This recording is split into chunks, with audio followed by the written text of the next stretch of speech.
বর্তমান বাজারে আলুর মূল্য দাম খুব কম।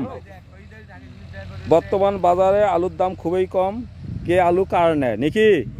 এই ভাইরা যারা আছে, কৃষক হলো দেশের সম্পদ, কিন্তু কৃষক যদি তার ন্যায্য মূল্য না পায় তাহলে তো কৃষক মাথায় হাত বসবে। তাই আমাদের এখানকার এক কৃষক ভাইয়ের নাম কি? মশিউর ভাই, আপনি বলেন তো ঘটনা কি আপনার? আরে ভাই, আলু আবাদ করে জীবনটাই তো শেষ। টাকা পয়সা এলে করে তুলবো, টাকা পয়সা তুলবো করে। খরচ কেমন হচ্ছে? খরচ বহু টাকা খরচ। 120 টাকা আলু কেজি কিনি, 10 টাকা 11 টাকা কেজি বেচতেছি। সেই হিসাবে আপনাদের লস হচ্ছে? অর্ধেকও নাই ভাই। তাই বর্তমান অর্ধেকও নেই।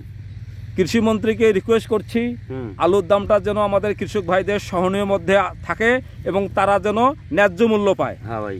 তাই দেশ ও জাতির স্বার্থে সমাজ ও রাষ্ট্রের দিকে লক্ষ্য রেখে কৃষকের দিকে আমাদের সরকার মহোদয়কে দৃষ্টি দেওয়ার জন্য দৃষ্টি আকর্ষণ করছি। দেখেন এই ক্ষেতের মধ্যে অনেক আলু, কে আলু কার নেয় কেউই তার ইয়ত্তা জানে না। তাই কৃষক ভাইরা এবারকার লস নিয়ে খুব চিন্তা ভাবনায়, অনেকে লসে, অনেকের দুশ্চিন্তা বেড়ে গেছে এবং এই রকম অবস্থা হলে তারা নাকি সামনেবার আলু উৎপাদন করবে না। অথচ কিছুদিন আগে আলুর কেজি 70 টাকা ছিল, এখন সেই আলু 120 টাকা পর্যন্ত কেজি ছিল।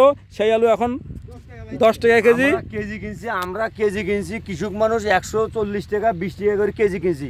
আমাদের আলু আমার কাছ থেকে এখন ব্যাপারে না 10 টাকা 10.5 টাকা কেজি। দেখেন বর্তমানে এই ক্ষেতের মধ্যে শুধু আলু আর আলু, যেদিকে তাকাই শুধু আলু। তাই আমি শেষবারের মতন সরকার মহোদয়কে রিকোয়েস্ট করছি আলুর দাম যেন বৃদ্ধি পায়। সেই সাথে যারা এখান থেকে মজুরি দেয় বা কৃষক বা যাদেরকে বলা হয় দিনমজুর, তাদেরও জন্য একটু, কারণ কৃষকরা যদি উৎপাদন ফসল না পায় তাহলে তো এদের কিভাবে টাকা পয়সা দেবে।